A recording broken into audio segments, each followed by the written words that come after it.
tarde. Boa tarde. 12 de outubro. Dia de Nossa Senhora Aparecida. Milhares de fiéis fazem romaria em devoção à padroeira do Brasil. Em Porto Alegre, a homenagem reúne 20 mil motoqueiros. Entre eles, alguns que fazem manobras e colocam a vida em risco. O perigo que vem do céu. Balões entram na rota do aeroporto mais movimentado do país e tiram o sossego de moradores de São Paulo e do Rio. O Conselho de Segurança da ONU vai decidir se estende a missão no Haiti depois do furacão Matthew. O Papa Francisco diz que implora com todas as forças por um cessar-fogo na Síria. O presidente Barack Obama entra no bate-boca que virou a campanha presidencial americana. E no Dia das Crianças, a Bienal de Artes de São Paulo, vista pelo olhar delas. É agora no Jornal Hoje. Mais de 160 mil fiéis são esperados em Aparecida, no Vale do Paraíba, em São Paulo. Hoje, 6 missas são celebradas no maior santuário do mundo, que é dedicado a Nossa Senhora. Por isso, a gente começa essa edição indo direto lá para Aparecida. A gente vai conversar com a repórter Fernanda Cesaroni, que traz as informações para a gente ao vivo. Oi, Fernanda, boa tarde para você. Boa tarde, Evaristo. Boa tarde, Sandra. Neste momento, os devotos acompanham a quarta missa do dia. São romarias de várias regiões do país que estão reunidas neste momento diante do altar. Mas a gente vai dar agora uma passeada por alguns pontos aqui do Santuário Nacional. Temos imagens da Capela das Velas, onde os devotos fazem pedidos à Nossa Senhora. Tem também imagens agora da Sala das Promessas, conhecida também como Sala dos Milagres. É como uma materialização da fé. Ali eles trazem objetos que lembram graças alcançadas. A programação começou bem cedinho aqui em Aparecida, com fogos de artifício ainda durante a madrugada.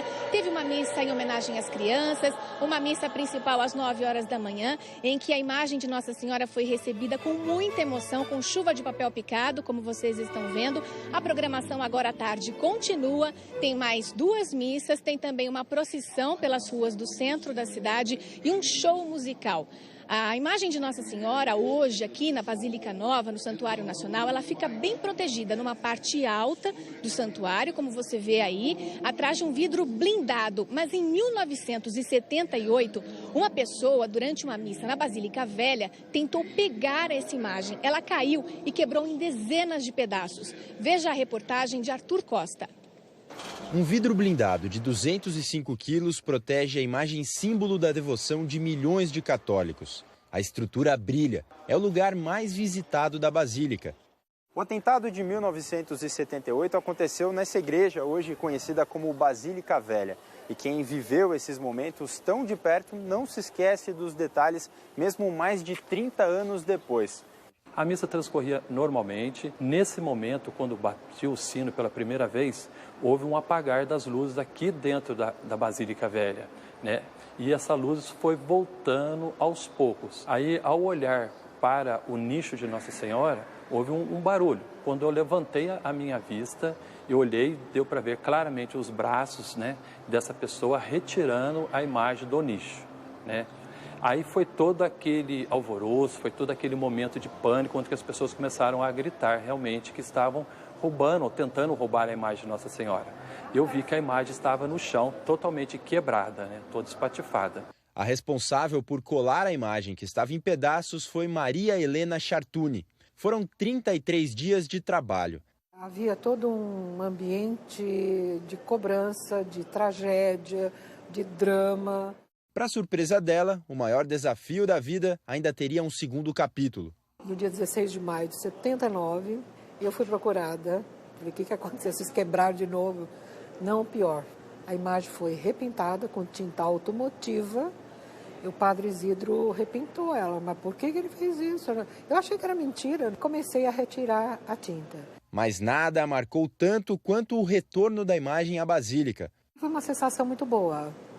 De dever cumprido, de ter conseguido fazer o trabalho, entende?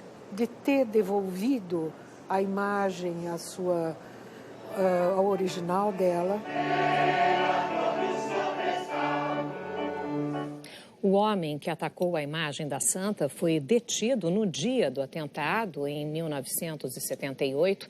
Ele ficou preso 2 dias e depois foi encaminhado a um sanatório. Em Porto Alegre, milhares de motociclistas fizeram homenagens à Nossa Senhora Aparecida. A homenagem percorreu várias ruas e avenidas de Porto Alegre para agradecer e pedir proteção à santa. A empresa pública de transporte e circulação da cidade disse que 20 mil motoqueiros participaram. Este homem acelerou a moto, transportando uma criança sem capacete. Outros andaram em alta velocidade e fizeram manobras perigosas. Um motociclista chegou a deitar na moto em movimento. A empresa de transporte disse que alguns motociclistas foram multados, mas não soube dizer quantos. Bom, hoje tem muito evento ao ar livre, né? Enfim, é Dia das Crianças, da Padroeira do Brasil, é feriado nacional. Isabela Camargo, bem-vinda. Obrigada. Vai ficar aqui com a gente? Sim, nos próximos 15 dias. Eliana tira férias e eu fico aqui em sintonia com vocês. Então, super bem-vinda e conte como está o dia hoje. Olha só, a gente tem previsão de pancadas de chuva, já que temos vários eventos aí, né? Vamos começar falando da chuva?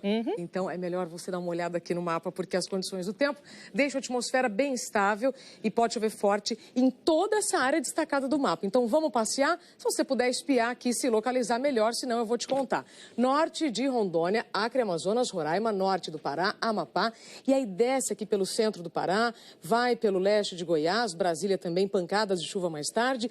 Grande parte de Minas, Rio de Janeiro, São Paulo, sul de Mato Grosso do Sul, Paraná, nordeste de Santa Catarina e também no sul e oeste do Rio Grande do Sul. Chuva com trovoadas, então agora a partir da tarde tem umidade, tem calor. Você sabe que aí tem chuva. Agora, os maiores acumulados são esperados aqui para o norte de Mato Grosso do Sul, sul e oeste de Mato Grosso. E aqui na faixa leste do Nordeste, tem chuva para hoje? Tem sim. Está chegando bastante vento úmido do mar, mas aí é uma chuva mais fraca, tá certo? Agora é o seguinte, eu quero te mostrar algumas imagens. Porque ontem choveu granizo em cidades do centro-oeste e do sudeste. Veja como ficou Amambai. Sul de Mato Grosso do Sul. O telespectador Márcio Dias registrou essas fotos aí da chuva na zona rural. E no sul de Minas, presta atenção, essa foto vem de São João da Mata, o gelo cobriu as montanhas. Sandra Evaristo, granizo a perder de vista. Impressionante essa imagem, mesmo. Não é? Bom, até agora você só falou de chuva, de granizo. É claro que para o Dia das Crianças o sol colabora muito, né? Com certeza. Algum lugar vai ter sol? Tem sim, e vai da praia. Vamos dar uma olhada de novo aqui no mapa. No litoral do Rio de Janeiro, Espírito Santo, aqui no norte de Minas não tem praia, mas quem pode então curte uma piscina, né? Não tem previsão de chuva. O Nordeste tirando a faixa leste, como eu comentei, e na região norte, Tocantins e sudeste do Pará com tempo firme. E sobre as temperaturas, hoje eu separei as cidades com os eventos religiosos. Então a gente viu Porto Alegre, mais tarde, então máxima de 29. A Aparecida, 30 graus, com pancadas de chuva mais tarde. Os fiéis, inclusive, já estão preparados. Chuva de bênçãos, como eles dizem. Avaré, interior de São Paulo, também 32 graus. Divinópolis, em Minas, 29. E Mossoró, Rio Grande do Norte, 37 graus. Sem previsão de chuva. É quente. Quente e seco. Para amanhã, algum alerta? Temos 2 alertas, inclusive super importantes para o pessoal da região sul. Rio Grande do Sul. Pessoal, se preparem para volumes de chuva acima dos 60 milímetros nesses pontos mais azulados. Também aqui na região central de Santa Catarina, Paraná. E o mar fica agitado, tá? Do litoral do Rio Grande do Sul até Santa Catarina. Ok. Obrigado. Obrigada. Até amanhã. Até. Em São Paulo e no Rio, um outro perigo vem do céu. E quem vai explicar para a gente é o repórter Jean Halpe. Esse amanhecer escondia um perigo. E logo que a gente saiu dessa camada de névoa, que a gente chegou na parte de cima, se deparou com essa imagem preocupante. Os balões começaram a aparecer no horizonte às 6 da manhã. Em outro ponto encontramos mais um, colorido. E outro logo atrás dele. Terceiro balão que a gente encontra sobrevoando aqui a região metropolitana de São Paulo em 15 minutos. E teve mais um sobre a zona norte da capital paulista. Este outro balão impressionou pelo tamanho. Ele perdeu altitude e rapidamente caiu sobre a rede elétrica, na região central da cidade. No chão, pelo menos 20 pessoas esperavam pelo balão. Tinha até uma criança no meio. O grupo conseguiu puxar o balão, que foi enrolado, dobrado e levado por um homem. Todos eles fugiram. É um absurdo. O cidadão, a população não ter consciência do risco que traz para todo mundo. Esses flagrantes foram feitos durante 1h30 em que sobrevoamos a região metropolitana de São Paulo. São situações que costumam deixar em alerta o controle de tráfego aéreo e os pilotos. Pelo rádio, era clara a mensagem transmitida no serviço automático de informação da Torre de Congonhas. Balões de urinos nas proximidades do aeródromo. Um avião grande pode perder o motor. ou seja, ele pode ter que voar com motor só. E os aviões pequenos podem afetar, inclusive, a operação desse único motor que ele tem e causar um acidente de fato, tá? Esses são os riscos principais. Não foi só em São Paulo que os balões provocaram preocupação hoje. No Rio de Janeiro, 5 caíram na zona norte da cidade. Homens tentaram pular o muro para pegar o balão, mas se assustaram com a chegada dos policiais. Um deles escapou pelo telhado. Todos fugiram. Soltar balões é crime. Tanto ambiental como crime penal, a fabricação, a comercialização e o transporte também é responsabilizado. É crime. A pena varia de 1 a 3 anos de prisão e multa. O chefe de Polícia Civil do Rio de Janeiro, Fernando Veloso, anunciou que vai deixar o cargo junto com o secretário de Segurança, José Mariano Beltrame. Fernando Veloso pediu exoneração ontem à noite. Hoje, Veloso disse que havia se comprometido a permanecer no governo até o fim do ano, mas foi surpreendido com o pedido de demissão de Beltrame. Veloso afirmou que as investigações da Polícia Civil estão sendo prejudicadas por falta de recursos. O governador licenciado do Rio, Luiz Fernando Pezão, disse que o Estado vem tentando honrar com seus compromissos, mas reconheceu que enfrenta dificuldades financeiras. Pezão disse ainda que busca apoio do governo federal. Notícias internacionais, o Papa Francisco fez um novo apelo por um cessar-fogo imediato na Síria, um dia depois de a Rússia retomar os bombardeios no país. Durante a audiência pública na Praça São Pedro, o Papa disse que implora com todas suas forças aos responsáveis por este conflito para que haja um cessar-fogo imediato para a retirada de civis, sobretudo de crianças que estão no meio dos bombardeios. Cessate il fuoco. Mais de 50 pessoas morreram nas últimas 24 horas em Alepo, desde que jatos russos voltaram a bombardear parte da cidade controlada por forças contrárias ao governo sírio.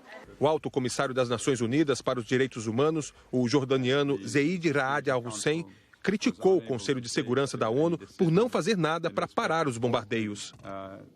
O Conselho de Segurança da ONU estuda aumentar o prazo da missão de paz no Haiti depois da passagem do furacão Matthew na semana passada. Veja na reportagem dos nossos enviados especiais ao país, Lília Teles, Leandro Cordeiro e Arthur Guimarães. Miséria, fome, falta de saneamento básico. São alguns dos problemas que o Haiti carrega por décadas. As forças de paz da ONU estão no país há 12 anos. A missão era democratizar, diminuir a violência e reduzir a pobreza. Mas na maior parte do país, a luta diária da população ainda é para alimentar a própria família.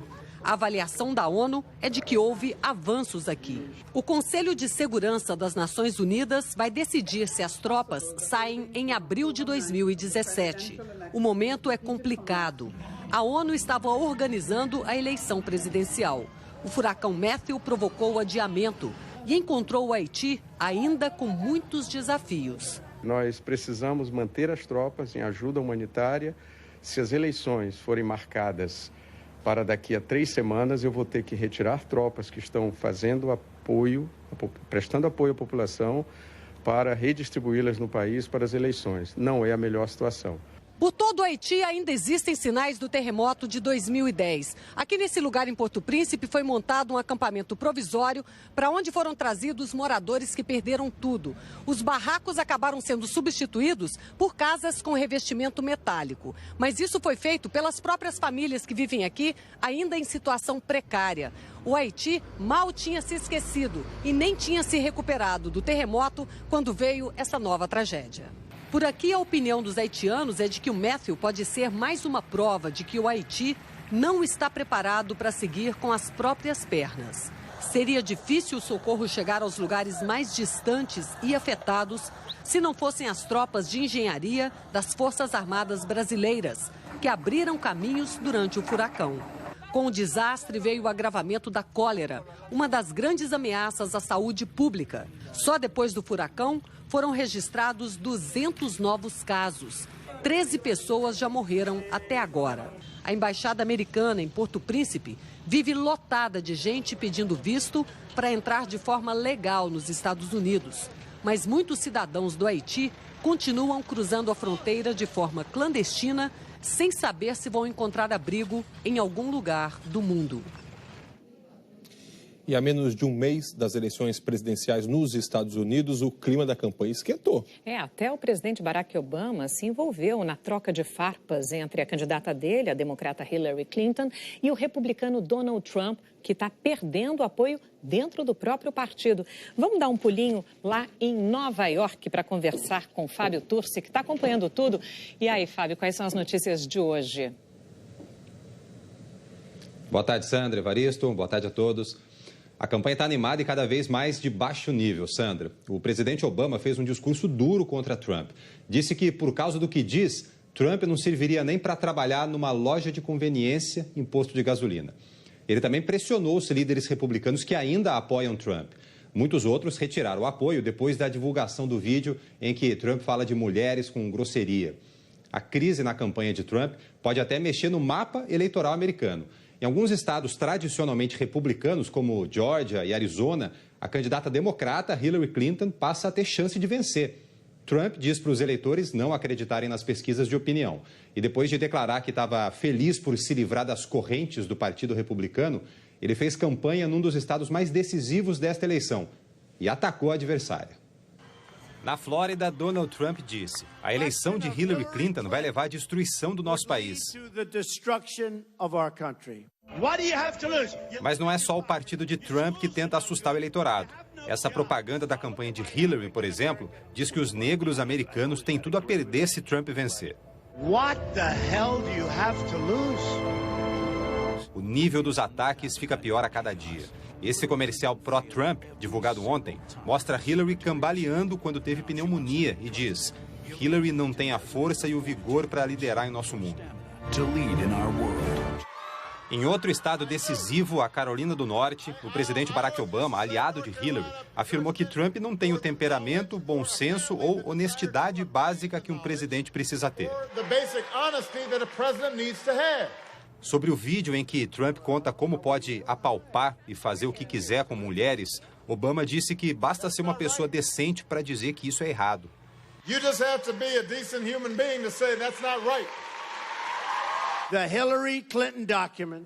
Trump minimizou a importância do vídeo. Disse que os americanos têm que prestar mais atenção aos vazamentos do site Wikileaks.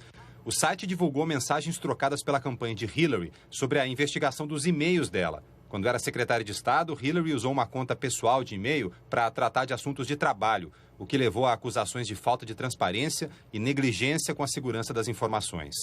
E agora há pouco a campanha de Hillary lançou um novo anúncio. Ele faz uma paródia de uma música dos anos 80 chamada Contagem Regressiva Final. No anúncio, a música faz referência à crise na campanha de Trump e o refrão diz derretimento final.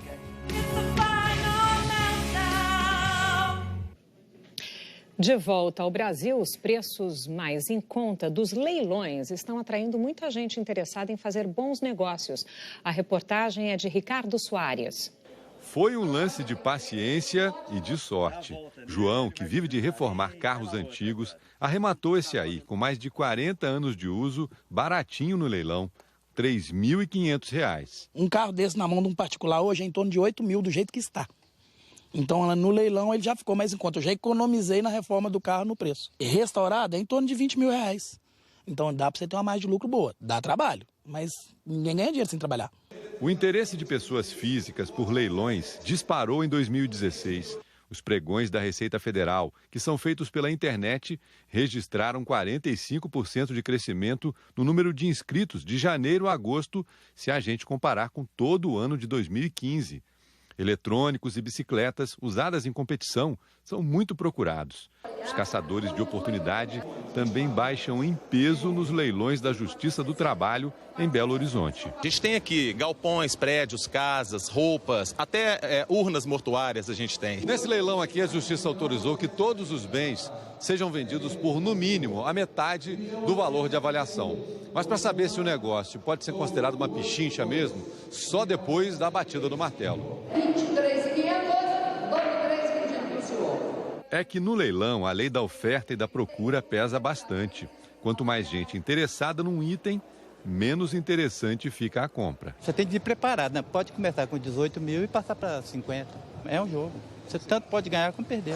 Quem compra para utilizar o bem tem uma condição um pouco melhor, porque se o bem precisar de algum tipo de reparo, algum tipo de ajuste para poder ficar em condição de uso, pode ser que você venha gastar uma quantidade de dinheiro que, se fosse para revender, você iria corroer toda a sua margem. Seu Jorcelito já faz a conta, incluindo a comissão do leiloeiro, que aqui é de 5% para imóveis e 10% para bens móveis. Eu trabalho em outro ramo, sabe? Eu sou aposentado e eu tenho uma microempresa na área de usinagem. E vai dando um espaço assim para não ficar parado, você vai... Investe daqui, investe dali, né? A leitura do edital é um passo considerado obrigatório. E quem tem experiência nunca dá lance sem vistoriar o que pretende levar. Dinheiro não aceita desaforo. Então você tem que saber onde você põe ele. E está no Estatuto do Idoso. Quem tem mais de 60 anos tem direito de ser atendido prioritariamente em vários serviços. Mas muita gente desconhece que essa garantia vale também para os processos judiciais. Veja na reportagem de Larissa Pereira. O idoso não tem preferência só em vaga de estacionamento. A lei do Estatuto do Idoso, de outubro de 2003, garante que processos de pessoas com 60 anos ou mais sejam julgados primeiro. A lei obriga ainda que seja sinalizado na capa do processo que aquela ação tem prioridade. Para cumprir a lei, há 3 anos, o Juizado Especial de Pernambuco está promovendo multirões de audiências e sentenças de processos envolvendo idosos. Todos os anos, em média, 400 processos são resolvidos com até 4 meses de antecedência da data prevista. Este médico de 75 anos procurou a Justiça no fim de julho para pedir reembolso de uma passagem aérea. Ele não sabia que tinha direito à prioridade e ficou surpreso com a rapidez da audiência. Nós demos entrada no processo exatamente em julho, certo? E que foi agendado para fevereiro. E aqui mesmo, na junta de conciliação, eles detectaram a minha idade e anteciparam exatamente o processo. Hoje, um adulto que não tem a prioridade legal e que dá entrada hoje no juizado em Pernambuco, ele leva uma média de 1 ano e meio para ter o seu processo terminado, concluído, com a sentença. Já o idoso, que dá entrada na mesma data de que esse adulto que não tem a prioridade, ele vai ter o seu processo julgado em até 6 meses. Dona Maria do Socorro, de 75 anos, e o marido, seu Arlindo, de 89 anos, tiveram a audiência antecipada, mas não conseguiram acordo. Como eles têm prioridade, a sentença deve sair até dezembro. Satisfeitos da agilidade da justiça e o atendimento também muito bom. Eles têm direitos, os idosos, e nós temos o dever de cumprir com esses direitos, até porque todo mundo vai chegar lá de preferência. Né? Olha, quem está começando a vida agora descobre um mundo novo na maior cidade do país. A repórter Graziela Azevedo mostra como as crianças veem a Bienal de Artes de São Paulo. Uma criança explorando o mundo é sempre encantador. Mas na Bienal, encantado foi o Joaquim. Se aventurou por cada pedacinho da obra na forma de nós mesmos, da artista Rita Ponce de Leon. É o que o pai do Joaquim chama de ampliar os horizontes. É fundamental pela formação da criança, para ela poder descobrir coisas diferentes daquele pequeno universo que ela ainda conhece, fora de casa, fora da escola. Agarrada à sua boneca, a Laís achou engraçado ver o que ela come virar arte. O que você achou mais legal até agora? Eles apresentarem o feijão de corda. Feijão de corda? Você conhece feijão de corda? Sim. Onde você já comeu? Lá na casa da tia Eva. E agora ele virou arte? Aham. A vinda até a 32ª Bienal de São Paulo foi o presente de Dia das Crianças para as amigas curiosas. Camila e Ana Luísa viajaram. Esse labirinto também, a formação dele, a inspiração que foi feita a ele, está tudo condizendo com o que a gente está aprendendo. Na tela você observa e não pode entrar muito E aqui você pode sentir a vibração. E é isso que dá quando a arte está fora das molduras tradicionais. E aqui na Bienal, as grandes instalações e a arte contemporânea são um convite a experimentar as várias formas da liberdade. O Rodrigo é do pelotão dos iniciantes. Eu achei incrível, pensei que eu estava sonhando, mas foi muito da hora. Já algumas obras nem precisam de muita explicação. Vale mais a interação, a experimentação. Aí, a arte faz a sua mágica. E para ser criança, não importa mais a idade. Eu quero perguntar uma coisa para vocês, que a gente está fazendo uma reportagem sobre crianças na Bienal, mas eu quero... Eu sou criança na Bienal hoje. Nós somos criança hoje, mas aqui tem um forte apelo para a gente ser criança, né? Muito bom, muito legal. Gostoso. Todo mundo mesmo. Pode ser criança. Claro, a gente volta a ser criança nesse momento. Arte. E agora é muito legal ver a arte pelo olhar infantil, né? Elas vêm de uma outra maneira, é sensacional. O Profissão Repórter Especial 10 anos de hoje vai reencontrar os artistas que buscavam a fama. Um compositor e uma única música de sucesso.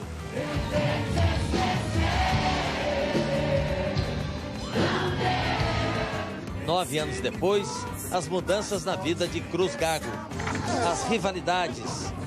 A gente não se fala, não. E as transformações da indústria do alô durante os shows de Fortaleza. Wesley Safadão, há 5 anos. Impressionante essa multidão, né, cara? Impressionante. E hoje, no auge do sucesso. Finalmente encontramos você, Wesley. Finalmente? Vocês estavam me procurando faz tempo? Muito. Depois do futebol, no Profissão Repórter. E a seguir, na série sobre a rotina dos pacientes com câncer, nós vamos falar sobre o tratamento. Muitos brasileiros saem de casa de madrugada e viajam 4, 5 horas para se tratar e voltar para casa. A gente volta já já. O Jornal Hoje está apresentando esta semana uma série de reportagens sobre o tratamento dos pacientes com câncer. Nossos repórteres acompanharam a rotina de quem precisa viajar 4, 5 horas para fazer uma sessão de quimioterapia e voltar para casa no mesmo dia. E muitas vezes não tem o medicamento. Sergipe, o menor estado do Brasil, tem pouco mais de 2.200.000 pessoas. E só 2 hospitais da rede pública fazem o tratamento de câncer. Esses 2 hospitais ficam em Aracaju. Comecei no dia 4 de fevereiro. Do ano passado? Do ano passado. Parou porque faltou o remédio. Eu até disse, doutor, eu vou ficar parada. E esse problema não vai voltar? Torcer que não falte, né? E eu disse até assim um dia, na primeira vez, que se os gestores, as pessoas que estão à frente, se eles tivessem alguém deles, íntimo deles lá, talvez eles não deixassem que isso acontecesse. Tem fila de espera para fazer radioterapia. O que ele me diz é que tem paciência, espera, que tem muita gente pior que o senhor está um homem bom ainda. E o senhor não está tomando nada? Nada. Nem fez nenhuma sessão? Nada, não fiz nada. Até hoje não sei nem que bicho é.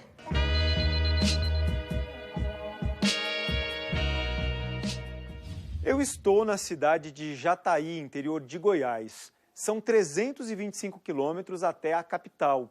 Uma viagem que dura mais ou menos 5 horas.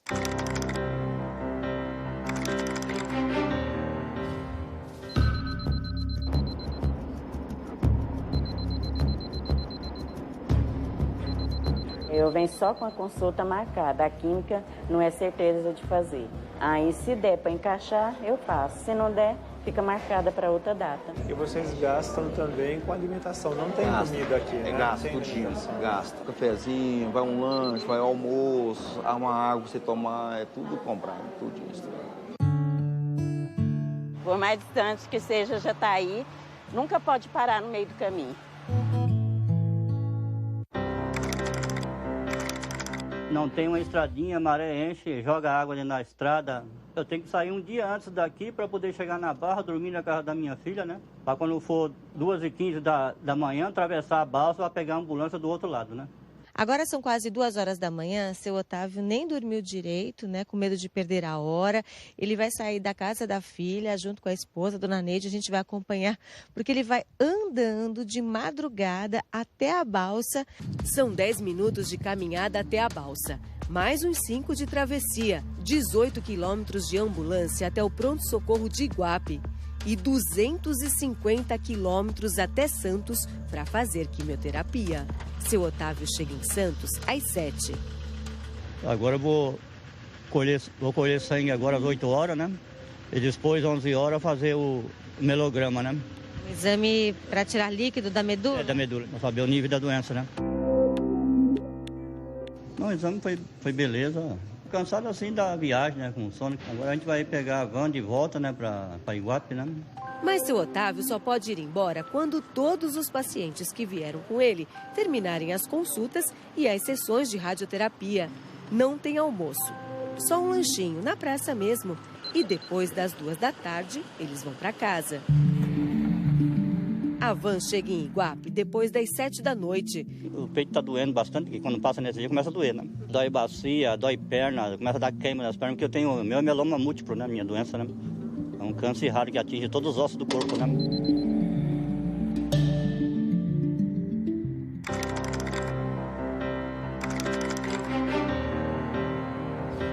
A casa simples não tem nem cama. Seu Manuel, de 62 anos, gosta mesmo de dormir na rede. Até outro dia, era operário, fazia tijolo. Mas desde o ano passado, quando descobriu a doença, nem falar mais ele fala. Separado da mulher e sozinho, ele é amparado pelas sobrinhas. 2 vezes por semana, eles viajam para o Piauí. É o tio que paga as passagens dele e da sobrinha. Cada uma custa R$20. Tem vezes que vem passando mal no caminho. Tem dia que ele não resiste vir. E aí a solução é essa, a gente lutar até o dia que quem tem vida tem esperança, né? O hospital é referência no tratamento de câncer e, por conta disso, acaba recebendo uma demanda bem grande de pacientes do Maranhão. De cada 100 pacientes atendidos aqui, 20 são maranhenses. Gente que tem de viajar de um estado para o outro porque lá não encontra a estrutura adequada. Em alguns casos, os tratamentos disponíveis não fazem efeito. E aí o que já era difícil fica ainda mais complicado.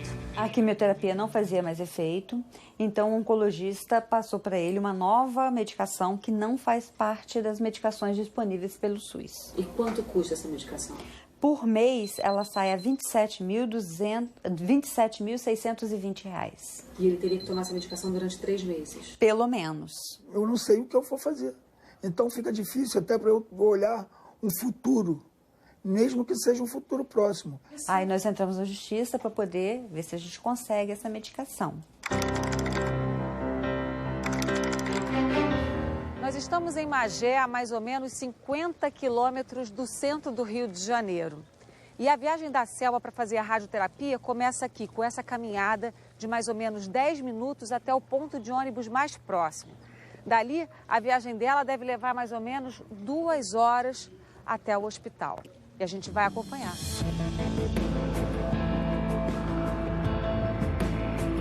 Depois de 10 dias de quimio, eu fiquei internado, porque a minha imunidade é muito baixa. O que era para ser 3 meses e meio virou praticamente para mim quase 1 ano. A sessão de radioterapia da Selma demorou 10 minutos. Ela passa por isso todos os dias. Felizmente, a cabeleireira não vai precisar enfrentar a volta para casa hoje. A Selma fica numa casa de apoio. E é sobre isso que a gente vai falar amanhã. Gente que precisa ficar longe de casa por muito tempo para se tratar. É tão triste ver esse descaso, né? Não basta a doença, que já é difícil demais, ainda ter que enfrentar tudo isso. O que a gente está mostrando aqui no jornal hoje são algumas histórias, mas a gente sabe que essas histórias se multiplicam em todo o Brasil. E todo mundo tem direito à saúde. Está na Constituição. A seguir, a nova cara dos museus. Tem sala interativa, com música e passeios virtuais. Então não sai daí, a gente te mostra logo depois do intervalo. O museu já foi considerado um lugar assim sem espaço para brincadeiras, né? Era um lugar de silêncio, não parecia ser feito para criança. Mas a Fundação Roberto Marinho está mudando essa imagem. Esta semana, as crianças têm 3 exposições cheias de diversão. E quem foi se divertir com as crianças foi a repórter Mônica Sanches. No Passo do Frevo, no Recife, uma aula sobre este ritmo típico de Pernambuco. As crianças conhecem as bandeiras das agremiações e os pais também entram na dança. É um lugar mágico onde todo mundo possa brincar e se divertir. Eu pude aprender um pouco mais da minha cultura e também da nossa história. No Rio, a aula é de samba. No mar, na Praça Mauá, região do Porto. Um grupo de contadores de histórias fala das origens do samba desde os escravos que vieram da África. Era uma vez um menino chamado Semba. Quem gostou, dá um grito aí! No Museu do Amanhã, as crianças soltam seus aviões de papel.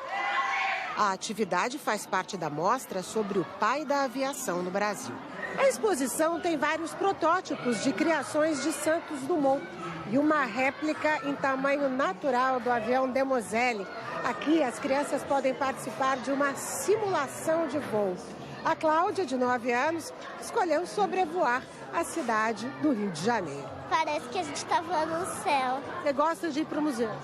Sim, porque tem bastante coisas misteriosas. Um espaço onde eles podem brincar, se divertir, que eles podem frequentar, né, num ambiente mesmo de lazer.